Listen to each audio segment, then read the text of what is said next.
Good morning students. आज आपण आषाढी एकादशी साजरी करणार आहोत. आषाढी एकादशी हा उत्सव महाराष्ट्रात मोठ्या उत्साहात साजरा केला जातो. आळंदी, देहू, शेगाव अशा अनेक ठिकाणांहून वारकरी संप्रदाय मोठ्या उत्साहात प्रतिवर्षी हरिनामाचा गजर करत चालत पंढरीची वारी करत असतात.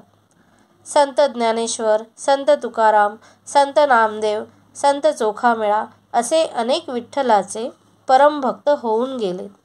तर अशाच एका परमभक्ताची गोष्ट आज आपण येथे जाणून घेणार आहोत. पुंडलिक वरदे हरी विठ्ठल, श्री ज्ञानदेव तुकाराम, पंढरीनाथ महाराज की जय.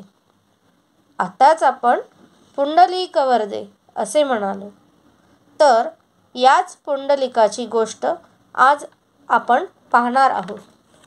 एके दिवशी गावातील सर्व लोक काशी यात्रेला निघाले होते. पुंडलिकाच्याही मनात आले की आपणही काशी यात्रा करून थोडे पुण्य मिळवावे. त्यांच्यासोबत तोही काशी यात्रेस निघाला. मात्र चालायची सवय नसल्याने तो मागेच राहिला आणि बाकीचे यात्रेकरू पुढे निघून गेले. पुंडलिकाला यात्रेचा पुढील मार्ग माहीतच नव्हता.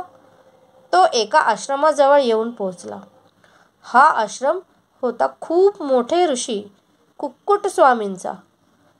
पुंडलिकाने स्वामींना नमस्कार करून विचारले, प्रणाम ऋषीवर. आम्ही काशी यात्रेस निघाले आहोत आणि रस्ता चुकलो आहोत. कृपया मार्गदर्शन करावे. काशी हे ठिकाण मला माहीत नाही, परंतु आश्रय हवा असेल तर एक रात्र तुम्ही राहू शकता. ऋषींचे हे बोलणे ऐकून पुंडलिकाला आश्चर्य वाटते की इतके मोठे ऋषी असून यांना काशी यात्रेबद्दल काहीच माहीत नाही. तरीही त्याने आश्रमात एक रात्र राहायचा निश्चय केला आणि विश्रांती घेऊन पुढील यात्रा करायचे ठरवले. रात्री झोपेत असताना काहीतरी आवाजाने पुंडलिकाला जाग आली आणि उठून पाहतो तर त्याला 3 देवी आश्रमाची साफसफाई करत असताना दिसतात. तो विचारतो, देवी, आपण कोण आणि साफसफाईचं काम का करीत आहात?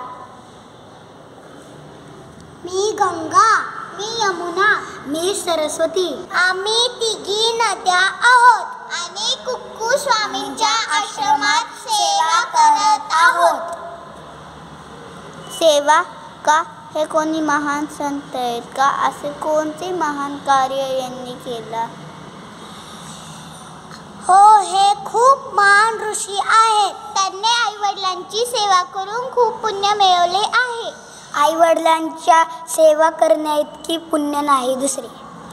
हे ऐकून पुंडलिकाला आपण आपल्या आईवडिलांशी किती वाईट वागलो याची जाणीव होते आणि मग तो ठरवतो की आपणही आपल्या आईवडिलांची सेवा करायची आणि यात्रा मध्येच सोडून तो गावी परत येतो.